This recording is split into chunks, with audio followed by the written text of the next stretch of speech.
Peaceful, peaceful, peaceful, peace. Peaceful, peaceful, peaceful, peace. Assalamu alaikum wa rahmatullahi wa barakatuh. May the peace and blessings of the Almighty be upon you all. My beloved brothers and sisters, Islam has brought about human rights that are unique and they were not seen before Islam. What we need to realize and understand is if we study the pre-Islamic era, we will come to appreciate what Islam has brought and the fact that thereafter many laws have actually taken from Islam, but they won't admit that they have taken from Islam. If you take a look at the laws that the Almighty has sent down even to the previous messengers, like the commandments sent down to the Prophet Moses, may peace be upon him, they are acknowledged in Islam and by Muhammad, may peace be upon him.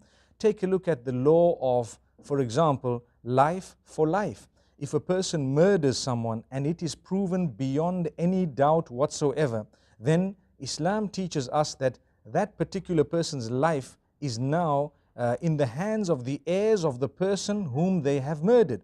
If they decide to forgive the particular person, he may be forgiven. And if not, then his life would be taken in the most humane way possible. Now, sometimes people do look at Islam as a barbaric religion. We need to understand that the penal code in Islam is a point of discussion that needs to be looked into and understood. It is more of a deterrent than anything else. And this is why the minute we find laws, like for example, the lashing of a person who perpetrates a certain crime and so on, once this particular law has been passed and once it is being implemented, perhaps one or two people would be served that particular punishment and the rest would stay away from engaging in that sin. Let me give you an example. Sometimes the laws of certain nations are such that they are so lenient towards the criminal that the entire nation becomes known as a nation full of criminals, because it's so convenient. I can commit the sin and I can pay the fine, or I can commit the sin, I will go into the jail for 6 months and I will be out. So if that is the case, then we learn that there is a balance that is needed between penalizing a person too much and penalizing them or letting them get away with murder. We have the middle course, and that is Islam. And if you take a look at the rights of a human being, Islam has prohibited us from the root of the problem. If we look at backbiting, backbiting is something that is against the rights of a fellow human being. Backbiting meaning to talk about them in a way behind their backs such that if they were to hear what you said, they would actually be offended by it. If that is the case, and if that is prohibited, then you can imagine why it was prohibited is because it is a seed that is sown that will grow into a tree of enmity and a tree of hatred, and it will result in feuds between people that might even then result in murder and perhaps other types of crime.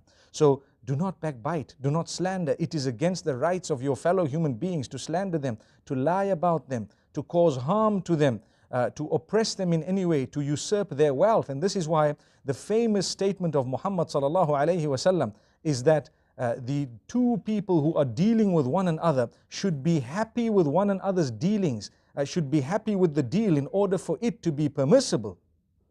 If one party is not happy, then that deal is not allowed. This is part of the rights of a human being. The same applies. If you are cheating someone, you are selling them a commodity, not making clear the defects of that particular commodity, in that case, the deal is not only null and void, but you have not fulfilled the basic rights of this particular person.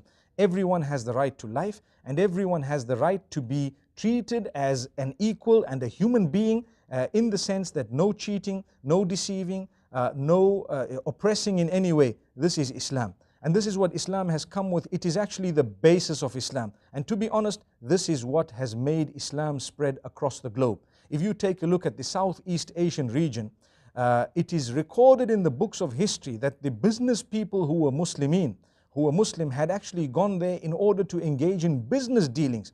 But they were so honest and so upright, they treated human beings like human beings. They did not treat them like animals or downtrodden because you don't have the wealth, we have the wealth, so you are downtrodden and so on. No, they are human beings. They were treated with utmost respect, to the degree that nations turned to Islam.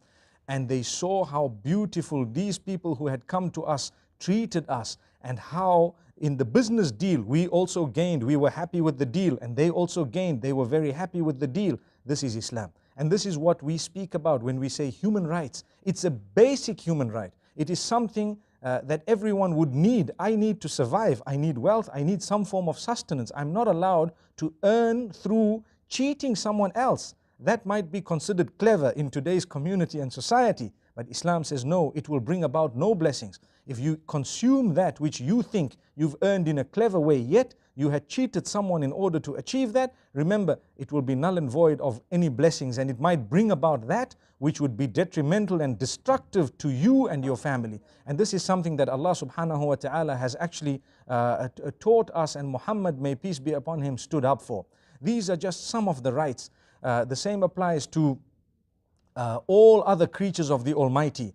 We are to treat them in a beautiful way, not to be destructive even to our ecosystem, not to be destructive even to those who do not follow the same faith as us. It is important to fulfill their rights. They are human beings. They share with us humanity. And this is why to contaminate the ecosystem, the environment in any way, or to harm any human being or any other creature would be against Islam. We ask the Almighty to protect us from harm.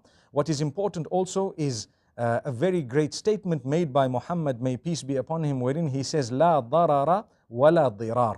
And that is something that shows us the reciprocation. It would mean that you will not harm and you will not be harmed, which means don't harm others, and others are not allowed to harm you as well. Obviously, this statement has a very broad meaning, but I've encapsulated it in something short. This governs the way we treat others. If someone harms me, then the law will take its course. And if I harm others, the law will take its course. It's not that if a person harms me, then I should retaliate and react in whatever way I want. You need to react in a way that Islam has taught you, that the Messenger has taught you, in a divine and beautiful way, so that the problem is not compounded, but rather it is solved. I hope we've understood a few of the snippets that we've had, and a little bit of what I've said at least. I hope it can clarify some of the misconceptions that some may have had. I pray that we are all rightly guided, and I hope for the best for us all. Jazakumullahu khaira. Assalamu alaikum wa rahmatullahi wa barakatuh.